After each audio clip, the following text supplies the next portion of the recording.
place where they told you what to chase, told you how to run the race. Every move was on the page, but I didn't like their way. Had to fight and misbehave, had to find a way to change, had to leave to find my way. Caught up in a daydream, I beat my mind up there almost daily. It's how I pass time, no opinions safely. It's how I understand what. Well, for today, I'm actually very excited because it's a guest show. And you guys already know that when it's a guest show, the guest I bring to you guys is always a seasoned guest. So today, I'm just super excited. Just bring in my guest. She's someone I've known for about 16 years, even though not closely, but she has been an inspiration to me while I was in the university. She was one of those people who actually made me decide to, finish strong from the university with God's help anyway. And she was also one of the people who actually motivated me to go for a graduate program in, I can actually say, the best university in the world. Without wasting any more time, let me introduce you to my guest, Miss Toyin Ibigbami Olamileyin. Welcome to the show, sis. Thank you so much, Moya, for having me on your show. It's a pleasure. It's also a privilege to be here. I do not take this for granted at all. Thank you for having me. How are you doing? Good to have you here, and thank you so much for honoring my invitation. I really appreciate you. Okay, before we actually delve into the discussion session proper, I just want you to introduce yourself. I intentionally did not introduce you because I don't want to take off your feathers. So I want to just do justice to the introduction yourself.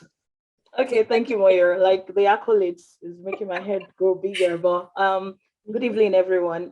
Wherever you're watching from, good evening, good morning. My name is Toyin Olamileyin. I used to be known, or I'm still Toyin Ibigbami. Most people from Ife Faculty of Law would know me as Toyin Ibigbami, and now Toyin Olamileyin. What's there to know about me? Just a very happy-go-lucky girl. I play a lot. Say that again. I play a lot. But in all of the playfulness and everything, I also know that some areas of life you need to take it serious. You need to be focused. It's been a journey getting here, and it's interesting that Moyo, this is the first time someone will call me on a show to share my story, and I'm glad to be here. And I will try to be as open and as truthful as possible. So it's just Toyin. Toyin is good. Thank you for having me on your show. Thank you so much. We are so excited to have you on the show, and I'm very positive that our viewers will learn a lot from you. I think I know you a bit, well, with what I've seen on social media and what I've heard about you from professors, lecturers, friends around. So I think we are going to have a good time chatting with you today. So without wasting any time, I just want you to run us through what your experience was like when you were in Obafemi Awolowo University and how you made the first class. Okay, I got into IFE 2001. I actually wanted to get into law, but for some reason, I started off with philosophy, and my set was a unique set that combined two jam sets. So I started off in philosophy and I did another jam just so that I could get to law, which was what I really wanted to do. And fortunately for me, I was able to cross. It was the same set, so it was a funny arrangement then in Ife, but I started in law. But one thing in Moyo is when I was going into Ife, I honestly did not know what first class was. That's the truth. I didn't put my mind to read. Some people come into school and they really know what they wanted, and from day one, they run with their goal. But I just feel like I just went into school and I told myself I was going to do my best and just do well. I think that was the thing for me.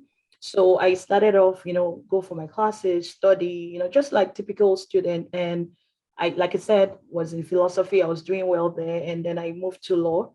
And, in year one, you don't do anything in the faculty of law. You pick up courses from other departments. And I remember that I didn't even know what first class was. And I was not willing to go check my result after I finished my first exams. Like part two is when you really start the law courses, right? You start the law of contracts, you start, I'm losing, I can't remember most of the courses for year two.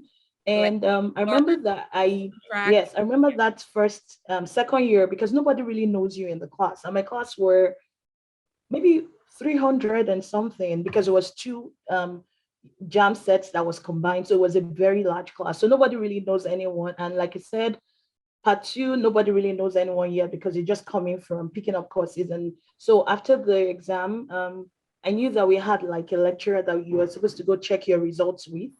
And I was not willing to go check my result because I would see my colleagues lining up in front of that room. I was afraid because I thought I'd done one course in English, which was literature or something. And I'm like, oh, I didn't do well. So I was so scared to go check my result. And every day I would walk past everybody lining up to check their results. And at some point, I think I can't remember the story now, but I think someone knew me and said, "Oh, are you Toyin Ibigbami?" That the lecturer was looking for me, and I went into the room, and that was how I knew that at that point I was stopping the class. It wasn't a first class at that point, and that was like This I was worked like I was just doing my thing. It's like it fell on me, and I'm like, okay, now I'm the person heading my class, and the story began. was this in year 2?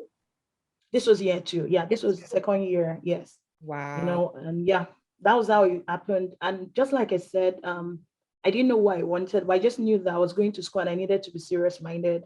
I had a lecturer as a father, I had a teacher as a mom. I was just one serious student, and I didn't know what first class was. I think I hadn't heard of it. And it was when it dawned on me that I was topping the class. That's when I was like, okay, oh, this is what first class is. And with people's support, with many people motivating me, I started working hard towards making a first class. At that time, it was just 4.3 something, but I was close enough, and I wanted to, yeah, Yeah. to see if it was possible.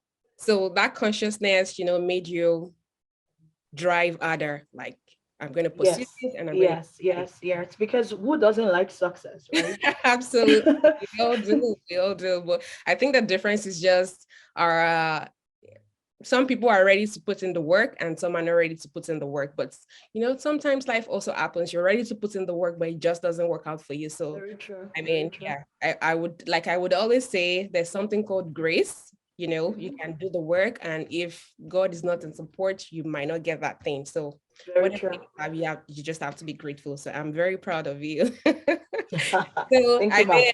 mean, so you already told us that it wasn't really part of the plan for you, but it just happened. And then when it happened, you worked on it I and ran with it. yeah, Yeah. you ran with it and eventually became your result. So what were some of the hurdles that you had to cross? It couldn't have been smooth all through from year 2 to 5. What No, were some of the hurdles you scaled, no. to emerge victorious? So at that point, to be honest, more like I said, nobody knew me. But at that point, when I got into that room and there were other colleagues Mhm. at the door, and the lecturer was like, "Oh, I've been looking for you. You are topping the." He just like he announced me, and of course, that was where the pressure started from. Everybody knew who Toyin was, and at that point, everybody knew, okay, this is the girl topping the class, and there were other people that were close to me, like results. So everybody knew 1, 2, 3, 4. And um it wasn't easy, to be honest. The challenges were like the pressure would be on you. Everybody was looking at you. Some would doubt if you're that smart. And at some point when people even doubt you, and you're not strong enough, you would doubt yourself, like, Yeah. is it possible? Can I make it? But one thing is, one thing I'm thankful for, and that happened then, was that I had the support of my parents. Like they told me it was possible. I Mhm. had the support of friends that were like, it was possible. I also had, when people talk, I was young, right? I was like 17.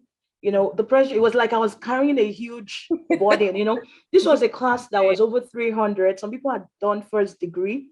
They knew what they wanted out of life. For me, it was like, oh, something fell on your hands. Okay, you have to try. You have to try. So the pressure was a lot on me, and I didn't want to disappoint myself, of course, and I didn't want to disappoint the people that were, clamoring for me. And also there was the pressure of people saying, "Oh, she wasn't good enough. She couldn't do it. She's not gonna make it."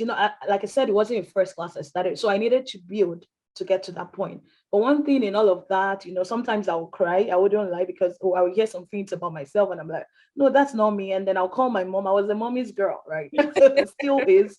And I'm like, "Mommy, this said this about me. This said this about me." And my mom was like, "Don't worry, just keep moving." And when you are in a place in life, just having support system, Mm. goes a long way. No one is an island. You can't do it on your own.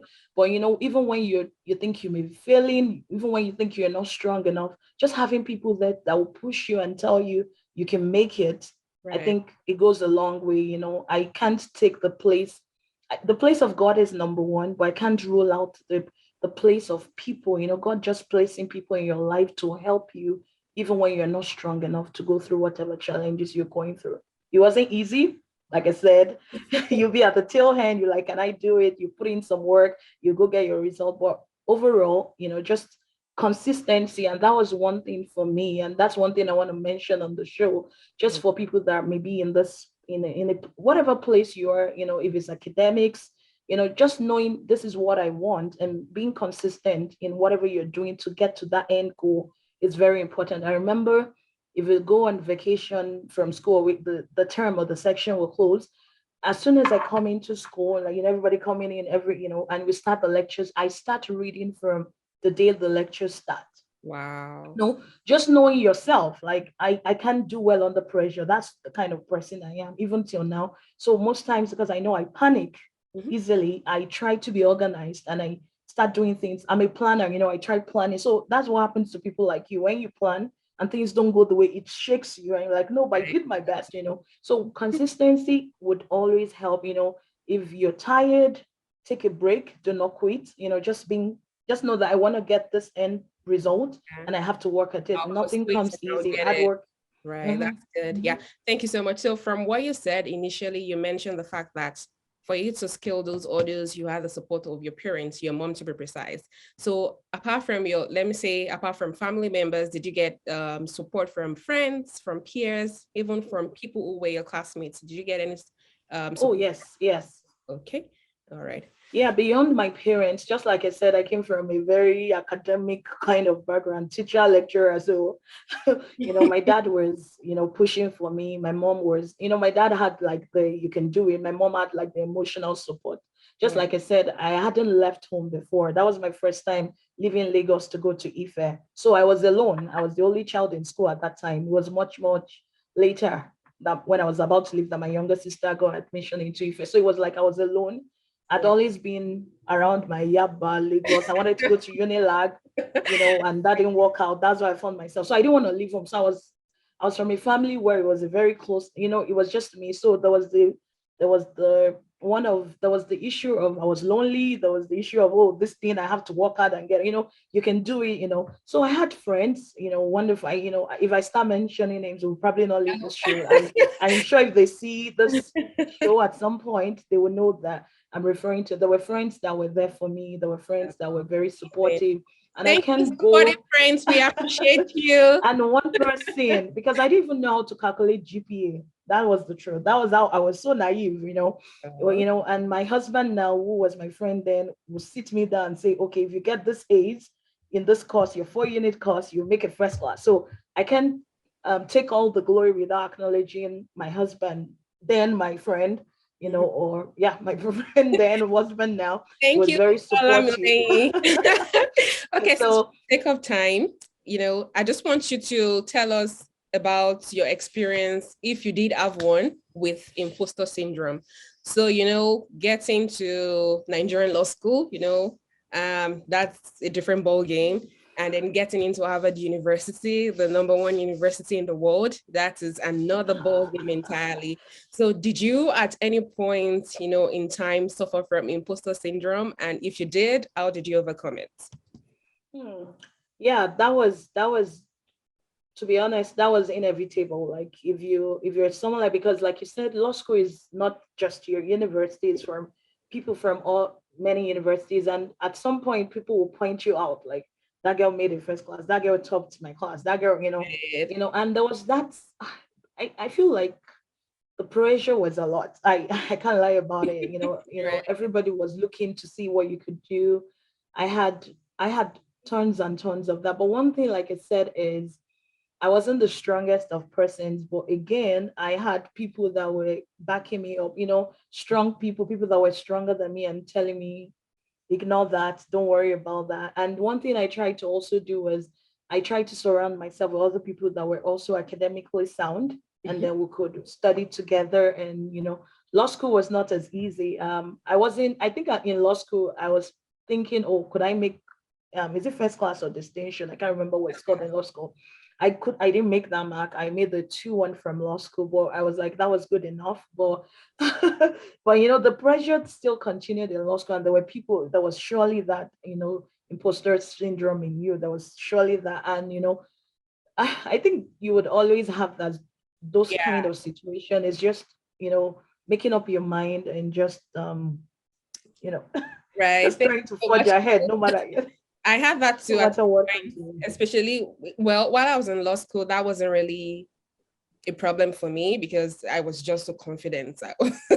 That confidence was just out of the world. But when I got into Harvard for the first month in school, I felt like, Mo, you shouldn't be here. It was a struggle. Exactly. It was a struggle for me, but eventually I caught up and everything was fine in the end. Yeah.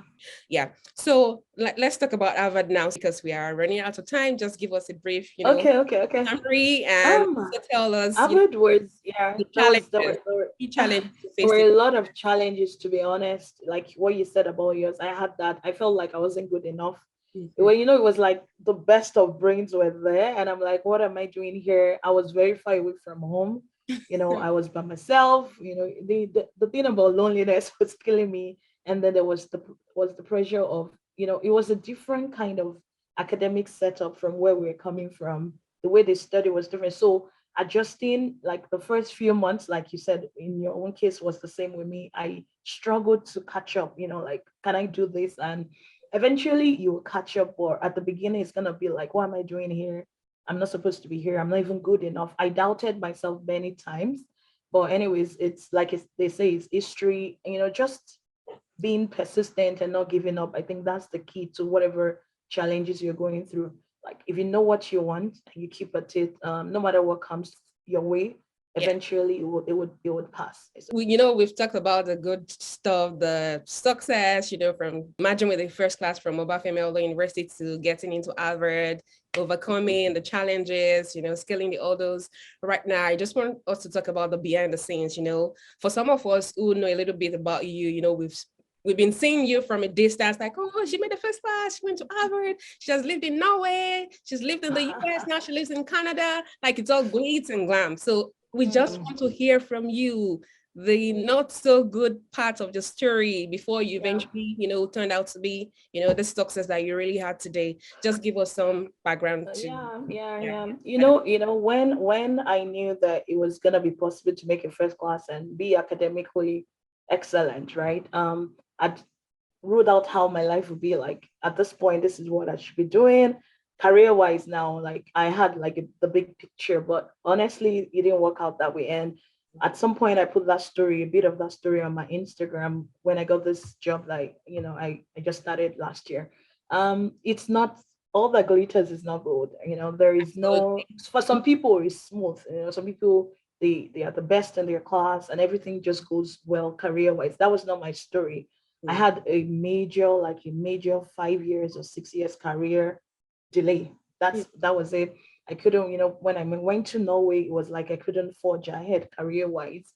And then I went back to the US for a bit and I couldn't like, break, I struggled like every normal person. So sometimes meaning that you were that best student doesn't mean you won't go through what everybody went through. I did go through that.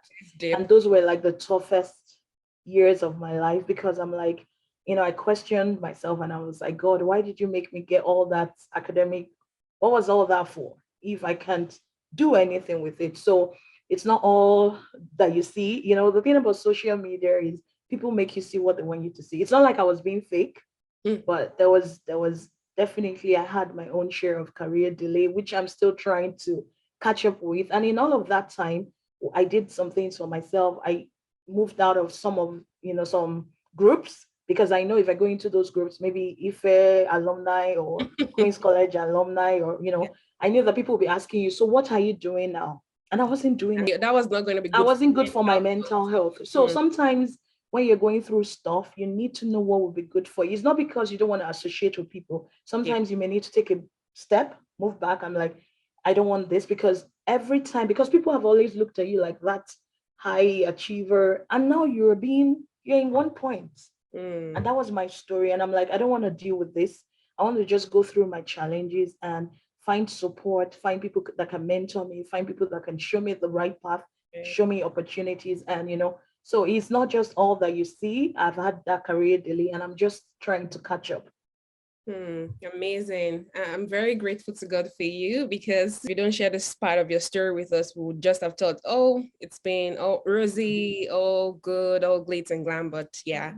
And what do I want to say? I want to ask you this question. So while you were waiting, did you have kids at that time? Yes, Oh, yes. So I got married and then I went to Norway, and at some point I got pregnant with my first. So all of that, and that's something my mom used to tell me when I complain a lot or when I'm crying. She's like, "Don't worry, you have a beautiful family. Focus on this." So I'm thankful for that. But for someone that was like, "This is how yeah. I want to be in 3 years, 5," and things were not aligned. No matter what people tell you, it's okay to feel like I don't want to listen to them. you Mm, know don't it's not like you're being disobedient, but you just know that this is not the life you wanted for yourself. But in all of that, the delay, I've learned my lessons. I've learned humility. Not like I was proud. I've learned waiting on God. I've learned, things may not happen as, like I said at the beginning of the interview, I'm a planner and I'd seen my future, but the picture was not was yeah. not corresponding with reality at that Insane. point. Yeah. But that was the period I had my two kids. So I'm thankful because right now I can focus on career because my two kids have grown a bit, they're quite independent. So I feel like everything works together for good. It's okay. Some people have everything. I've had people that, everything has aligned. They had kids, their career. It's not gonna be like that for everybody. So just know that your race may be different from the next person. So just run your race and don't give up. Just keep doing what you need to do. That's it. Give up. Yeah, that's profound. Run your race and don't give up. I like that. Well, girls and women advocates, so I can't but ask you this question. So right now that you have your kids, though they're a little bit independent now, how are you still able to maintain a balance between work and family life? Yeah. It's a conscious thing you have to do. It's not gonna fall on your legs and say, "Oh, I have career now," and the kids still need you. You'll Right. still be the mom to your kids for as long as even our parents are still being mommy to us. So it's just I think for to balance, the balance is not easy. Work-life balance, family balance. And one thing for me as well, like Moyo, is I still try to enjoy myself, and I tell myself enjoyment is for the living. I try You're to actually the I enjoyment minister on Instagram. In case you I guys don't try to be know all her, over go the check out place, right? Instagram. I'm gonna put a handle here for you guys to go and check her out. I'm all over the place because at some point, and that's why I said I learned a lesson through that process. Like you don't have to be all, Your shell. conservative or yeah, all worked up. No, you can live life, enjoy life, be academically sound, know what you're doing, and still enjoy life, live a balanced life. So in terms of kids, in terms of career, it's just that consciousness, and just learning to balance. Sometimes one would tilt to the other. You may be focusing more on career. You just need to be able to catch yourself and say, no, Right. I need to get off the computer now. I need to attend to my kids. I need to see what their homework is like. I need to support my daughter. Okay, now I need to, maybe it may even take you working late in the night. And you know this, like I need to take care of the kids during the evening, and at night I need to catch up with work. So it's something you need to, there's never going to be a period where it's like clear. You just need to consciously weigh things, adjust things, talk to your partner if you have one and say, oh, how do we balance? How can you support me here? So you just need to be open minded and don't beat yourself so hard if one part suffers a little. We're humans and we may never get it completely, but just consciousness is all we need to have the balance between work and life and family or whatever, being there for everyone as well. Thank you. Yeah, I really like the point you made about having a partner who is supportive and always, I mean, we should be open to asking our partners for help when we do need help. Mm-hmm. It shouldn't be Mm-hmm. all about you doing everything all by Yeah, yourself. Ask for help when you you're need help gonna burn out. with your partner. Yeah, that sounds great. That's a good points there. So we are rounding off now. So do you have any general advice for our viewers? Just want to say life is full of ups and downs, and whilst we're still here breathing, we'll go through different challenges. Like it would pass.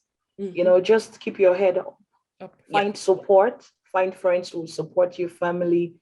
Just know that every one of us, everybody has a story, and most times there's a story behind the glory. Even the people you look up to and you're shadowing and you want to be like them, if you ask them, they have their story.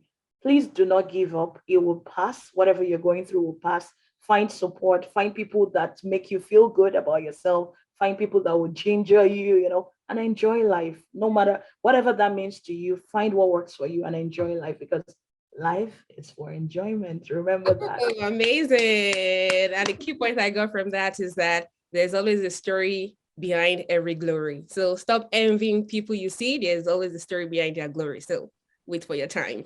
And yeah, I think we have just 1 minute more. And this is a surprise question. So what do you do now? Okay, now I work as a conflicts lawyer with Dentons Law Firm. Dentons is a global law firm, so it's more of a compliance and risk role. Like I said, when you asked me a question about family, I'm trying to find what works every time. As a mom, as you know, a wife, you have to find what works for the kids and for yourself. Not because one person is pushing, what works for your family. Right now, that role supports what I want to do now in terms of giving me the flexibility for the family and for myself as well to take. So it's a beautiful role. It's like intake process for the matters that come into the firm. You're like the first point of call. You look at it from a conflict perspective, professional ethics, and see, oh, can we take on this matter? Is there anything? So it's just like compliance and risk role. So I'm called a conflicts lawyer. Beautiful. We are proud of you.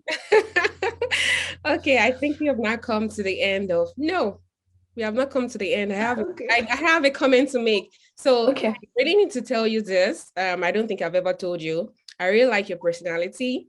I like the fact that, you are, I refer to you as a scholar. And that's why I don't know why. I don't know why. Because I'm speaking with a scholar. So, anytime I see you on social media, on Instagram, most of the time, you're always happy, excited, dancing. And I'm like, oh, this is good. I should actually be like this, not like be like you, but like emulate, the joy, the happiness you exude and all of that, You don't put yourself in a box like every other person would because they finished with the first class or they went to Harvard and they're like, oh, I can't project a kind of image of me, because I went to Harvard or because I'm an attorney or because people know me. I just like that aspect of you, that you're free, you are yourself, you're not, hiding behind, a mask, being who you are not. So I really like that about you, and I encourage you to keep being like that because you are helping some of us to come out of our shell. Really, I never could do this some 3 years. I was surprised. I'm like, oh my goodness. A lot of my classmates tell me, oh, Moyo, you're on YouTube. And I'm like, yeah, this is the real me. But because initially I was like, if I come out of YouTube, if I'm posting on Instagram, people will be like, oh, what's going on with that? I was hiding the real me, but now not anymore. And it's because of people like you, because I see you on Instagram, I see your funny post on WhatsApp, and I'm like, okay. So I can actually be myself. So thank you so much for being who you are. Thank you for being a scholar. Because of you, we are wearing shirts with shoulder pads. Keep word. And of course, like I was going to say that you left the positive footprints in OAU, same as Harvard, and you motivated basically a lot of people, a lot of young girls. So please keep doing the good work. We appreciate you. And yeah, that's all for today. I really appreciate it. Thank you so much, Moya. Yeah. Thank you for having me. And it was nice talking with you. Take care. Till next time. So we'll see you again. Bye. Yes, again. Bye. Take care. Thank you.